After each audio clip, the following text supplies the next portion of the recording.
Clara Hensley thought the worst part of her new job would be the long hours, until she discovered the building came alive in ways no one had warned her about.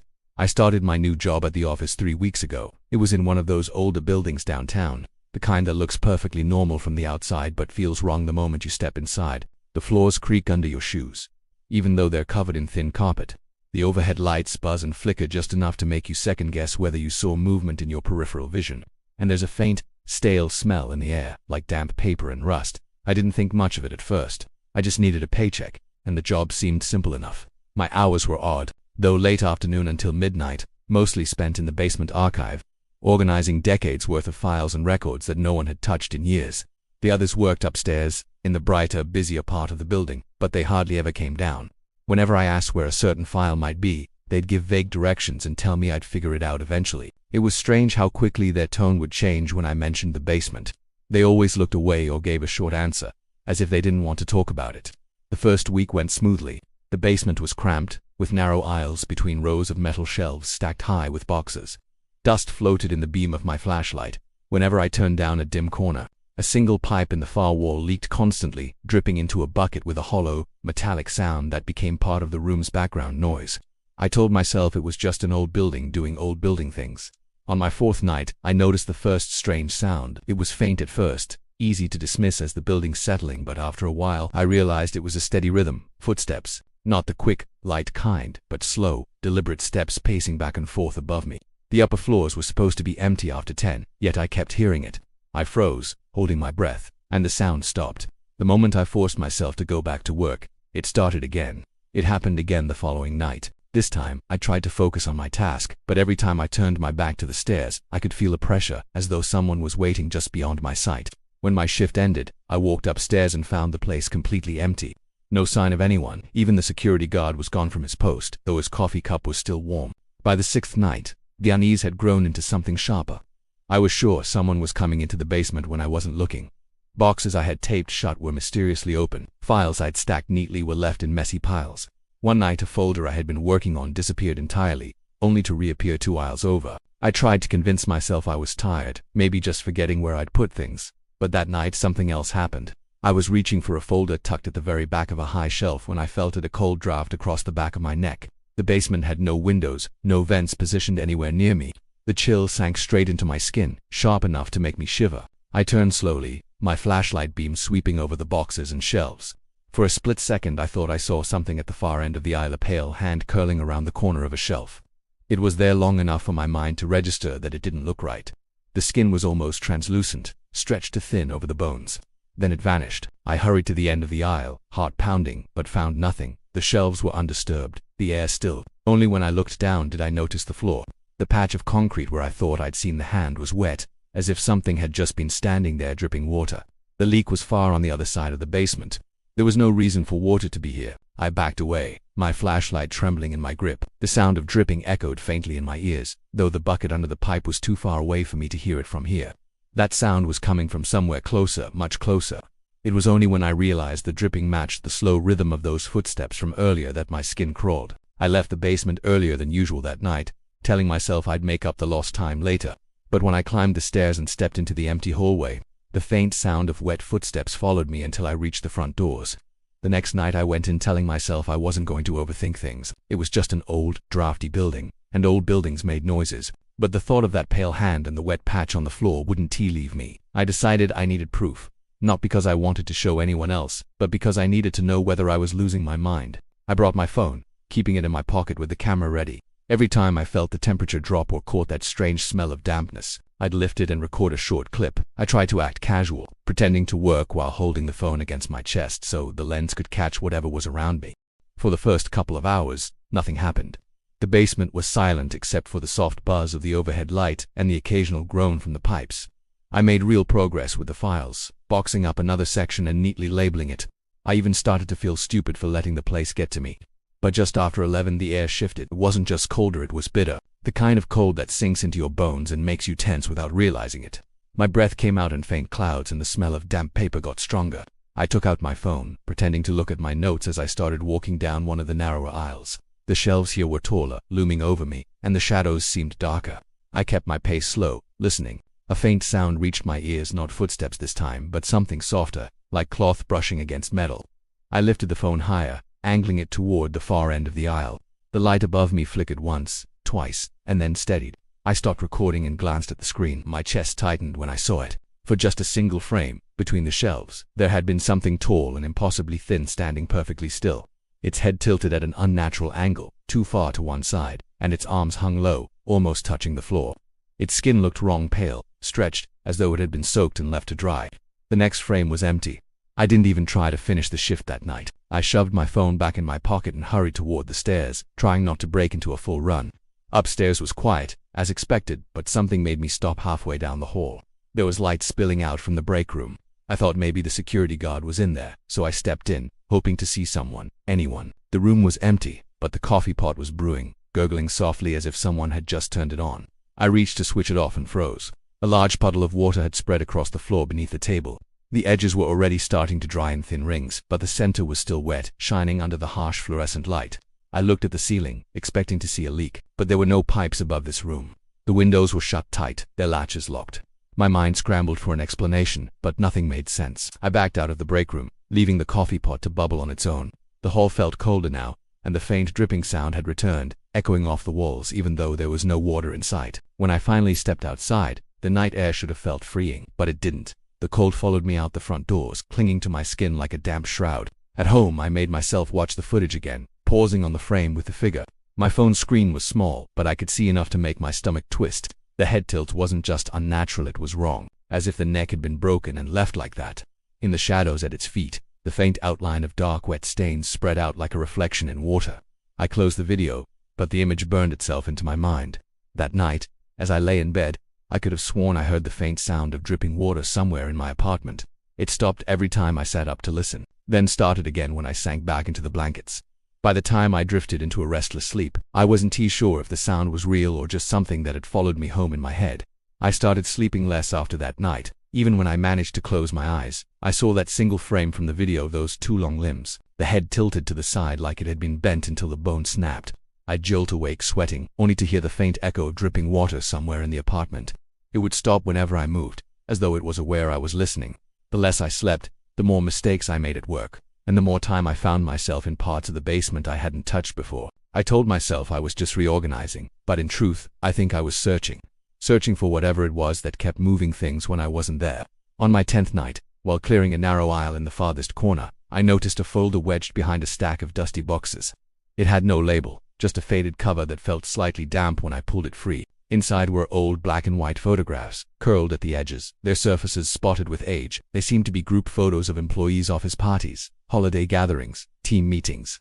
The people were smiling, laughing, unaware of anything wrong. But in every picture, somewhere in the background, the same pale figure appeared. Sometimes it was a shadow with a faint outline, sometimes more solid, but always there. It was taller than everyone else, head tilted, body slack, arms hanging unnaturally low. In some photos it stood far away, its face obscured by darkness. In others it was so close to the group that its gray skin almost brushed their shoulders. None of the people seemed to notice. I flipped through the stack faster, my pulse rising with each image, until I reached the last one. The final photograph wasn't black and white, it was in color, and it wasn't old. It showed the basement shelves exactly as they looked now, and I was in it. Standing at one of the aisles, my head bent as I reached for a box. Behind me the figure loomed, its head tilted so far that its jaw nearly touched its shoulder. Its eyes, if they were eyes, were pale and without depth, staring straight at the camera. I dropped the folder, papers scattering across the concrete floor. The air in the aisle turned cold instantly, sharp enough to sting my skin. I backed away, my shoes crunching on the curled edges of the photographs. When I returned to the aisle later that night, the folder was gone. I searched every shelf, but there was no sign of it. The space where I had found it was empty, except for a single Polaroid lying face down on the floor. My hands shook as I picked it up. The image was instant, recent. It was me again, in the basement, in the exact clothes I was wearing that night. I was standing frozen, my eyes wide, as though caught mid-realization, and behind me, the figure was closer than ever. Its head was tilted even more severely now, and one of its hands rested on my shoulder. I dropped the Polaroid and stumbled back, my chest tight. The basement felt different now, heavier. Every corner seemed to hold a shadow that might shift if I stared too long. I couldn't focus on the files anymore. My eyes kept flicking to the ends of aisles, to the gaps between shelves, half expecting to see that pale shape waiting. I tried to convince myself to finish the shift, to pretend I hadn't seen any of it, but my hands wouldn't stop trembling. When I finally forced myself up the stairs, I didn't look back. I didn't even bother to turn off the basement light. But as I reached the main floor, I noticed something that made me pause. The break room door was open again, light spilling into the hall. Inside, the coffee pot sat empty, cold. On the table was a neat stack of photographs, the same kind I had just seen, black and white, curling at the edges.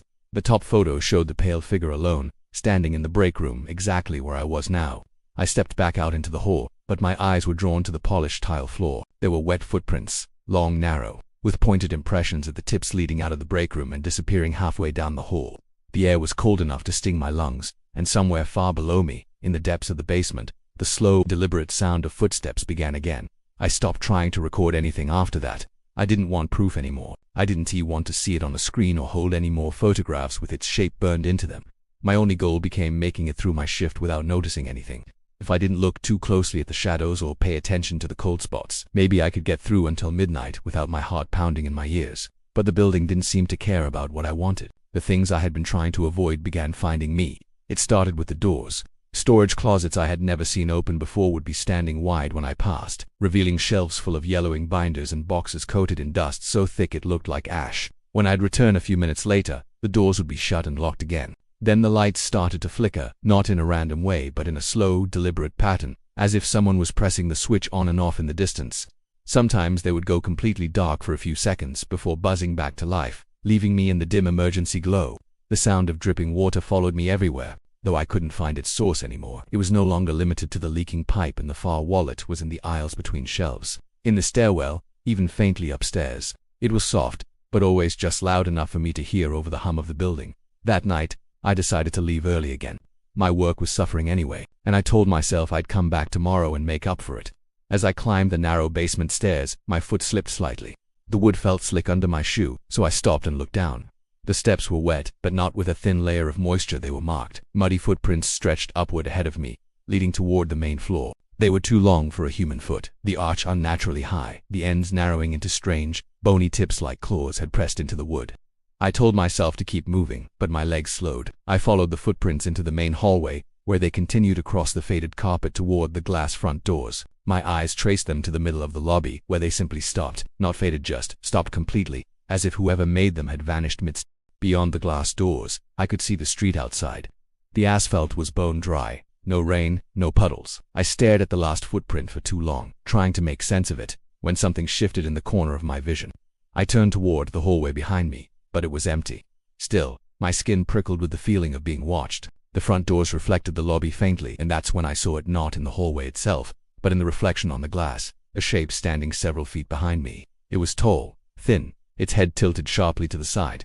The reflection was dim and distorted, but I could see enough to know it wasn't anyone from the office. My chest tightened, but when I spun around, the hallway was still empty. The air felt heavier now, colder, like the atmosphere had thickened. I told myself to leave, to push through the doors and step into the open air, but I didn't move. Something in me felt rooted to the spot, as if leaving before it was done with me would make things worse. I forced myself to take a step forward, but the glass reflected movement behind me again. Only this time the figure was closer, so close that its shadowy outline nearly touched mine. The dripping sound began again, louder now, though there was no water in sight. It was slow and steady, each drop echoing in the empty lobby like it was falling from a great height. I felt it on my skin, a faint mist, as though I'd walked into a cloud of damp air. I pushed through the doors without looking back and stepped into the street, but the cold followed me outside, clinging to my clothes. Even in the open I could still hear the dripping. When I glanced back at the office building, the lobby was dark. The front doors reflected nothing but the streetlights behind me. Yet I couldn't shake the feeling that something was still standing just beyond the glass, watching as I walked away. I didn't quit right away. Maybe it was denial, or maybe I was afraid of admitting to myself that something had followed me out of that building. I kept telling myself it was stress, that I was imagining things, that if I just pushed through a few more shifts, it would all fade into the background like a bad dream. But the problem was, the figure didn't stay in the basement anymore. It didn't stay in the building at all. It started small shapes in my peripheral vision while walking home, a faint chill brushing against my neck in the elevator up to my apartment. Then I began seeing it across the street at night, under the flicker of a broken street lamp. It never moved while I was looking, but it was always facing me. Some nights it was just a shadow with that unnatural tilt to its head. Other nights I could see the glint of pale, wet skin in the light before it vanished the moment I blinked. I tried to convince myself it couldn't follow me into my apartment, but that lie didn't last. I started finding damp patches on my carpet in the mornings, the kind that left the fibers clumped together. At first I thought it was a leak from the ceiling, but there was no sign of water anywhere else. The wet spots were shaped oddly narrow at one end, wider in the middle like footprints. On my final night at work, the air felt wrong the moment I walked in. The lobby was darker than usual, the overhead lights buzzing and dim. Even the security guard was missing from his post, his chair pushed back as if he'd left in a hurry. I should have turned around right there, but instead, I went down to the basement, telling myself it was just another shift. Halfway through, the power went out completely. Not just the overhead lights, everything. The basement fell into complete blackness, the kind so thick you can't even see your own hand in front of your face.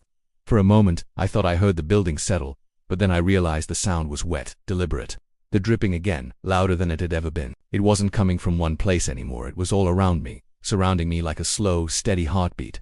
I took out my phone for light, but the screen stayed black. I pressed the button over and over, but it wouldn't turn on. My breathing got faster, too loud in the silence.